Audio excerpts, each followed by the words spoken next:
Hello friends and welcome to your own channel Easy Vidya. In this 3 lesson series हम सीखेंगे कि अगर आपके पास कॉमन सेट ऑफ डेटा है तो उसका रिकंसाइल कैसे करते हैं।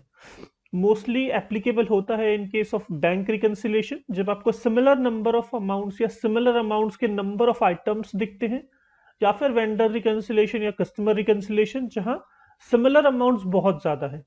Then how can we reconcile that. So हम इस 3 लेसन सीरीज में सबसे पहले काउंट इफ सीखेंगे, फिर कॉन्केटिनेट लगाना सीखेंगे, फिर इन दोनों का यूज करके और एक और फंक्शन वी लुकअप का यूज करके रिकंसिलेशन करना सीखेंगे। सो चलिए स्टार्ट करते हैं। हम हैं एक्सेल पे जिसमें हमारे पास है data set 1 and data set 2। Okay, data set 1 suppose आप समझ लीजिए कि ये बैंक स्टेटमेंट है और ये आपका बैंक बुक है आपके अकाउंट्स का, एंड आपको ये दोनों को रिकंसाइल करना है। ठीक है, सो सबसे पहले हम आज सीखने वाले हैं काउंट इफ। ओके, तो चलिए काउंट इफ लगाते हैं।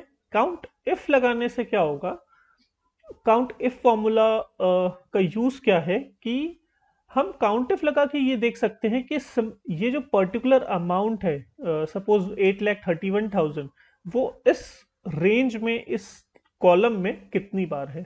राइट, सो चलिए काउंट इफ लगाते हैं।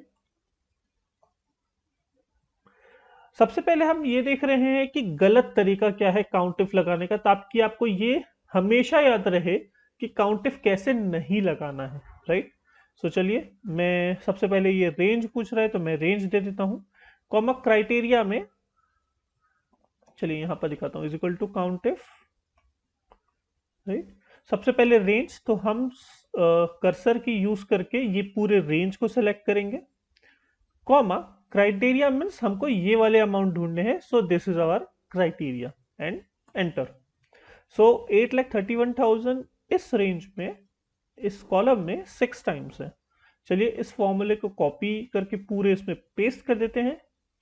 सो ये हमारा लग गया काउंट इफ।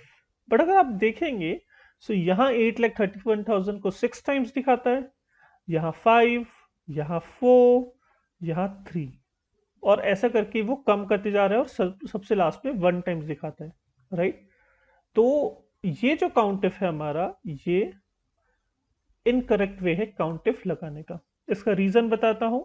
जब आप पहला काउंट इफ लगाए, रेंज दिया काउंट इफ फॉर्मूला को, ये तो ये F3 से F35 था।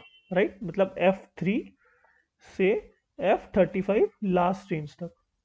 बट जैसे ही आपने फॉर्मूला को नीचे कॉपी किया, इसने क्या किया, F4 से F36 ले रहा है, मीन्स यहां तक। मीन्स जब काउंट इफ जो है वो इसको कैलकुलेट या काउंट नहीं कर रहा है। जैसे जैसे आप नीचे जाएंगे, आप देखेंगे कि रेंज यहां से स्टार्ट हो रही है और ऊपर वाले डिजिट को काउंट इफ कॉपी नहीं करता है। ओके, सो याद रखिएगा, कभी भी अगर आप काउंट इफ लगाए, सो इसको एब्सोल्यूट बनाने के लिए 2 तरीके हैं। या तो जब आप काउंट इफ में रेंज पूछता है, रेंज देना है आपको, तो पूरे कॉलम को सिलेक्ट कीजिए, ना कि स्पेसिफाइड रेंज को। Okay, this is the first way. आप पूरे कॉलम को सिलेक्ट करेंगे, कॉमा क्राइटेरिया में आप अपना अमाउंट दे देंगे। इस तरीके से आप देखेंगे कि हर जगह सेम अमाउंट आ रही है, सेम काउंट्स आ रहे हैं। राइट, सेकंड वे है कि अगर आप काउंट इफ लगाएं, रेंज अगर ऐसा देते हैं आप, तो बाद में आपको जाके यहां पर जो न्यूमेरिकल्स है, अल्फाबेटिक के बाद जो न्यूमेरिकल्स हैं, उसमें आपको डॉलर साइन लगाना पड़ेगा। डॉलर साइन लगाने से एक्सेल उसको फ्रीज कर देता है। राइट, और याद रखिएगा, जब हम डॉलर लगा रहे हैं तो क्राइटेरिया में नहीं लगा रहे हैं, सिर्फ रेंज वाले जो रेंज हमने सेलेक्ट किया था उसमें डॉलर लगा रहे हैं। हम एक्सेल को बोल रहे हैं कि मुझे जो डेटा है काउंट इफ का, वो इसी रेंज में ढूंढना है, F3 से F35 में। राइट, फिर आप इसको कॉपी पेस्ट कर दीजिए तो आपको सिमिलर डेटा आएगा। राइट, सो 2 तरीके हैं लगाने के इसको। या तो सबसे बेस्ट है कि आप पूरे कॉलम को सिलेक्ट कर लीजिए, या तो फिर आप जाके यहाँ पर डॉलर साइन लगा लीजिए रेंज में, ताकि वो फिक्स हो जाए। राइट, गलत तरीका ये है कि आप जस्ट सेलेक्ट करके रेंज सेलेक्ट करके छोड़ दें। ठीक है, सो हमने यहाँ पर काउंट इफ लगा लिया। अब मैं इसको पास ले आता हूँ और यहाँ पर एक कॉलन इंसर्ट कर देता हूँ। सिमिलरली हम यहाँ भी काउंट इफ लगा लेते हैं, is equal to count if, अगर रेंज ये है और क्राइटेरिया ये है, सो हमको काउंट चाहिए। ओके, तो हमने दोनों में काउंट लगा लिया। सो ये तरीका है काउंट करने का किसी डेटा को। काउंट इफ में याद रखिएगा कि हमेशा आप रेंज सेलेक्ट करें तो कॉलम सेलेक्ट करें, या फिर यहां पर जाके इसको फिक्स करना है डॉलर साइन यूज करके।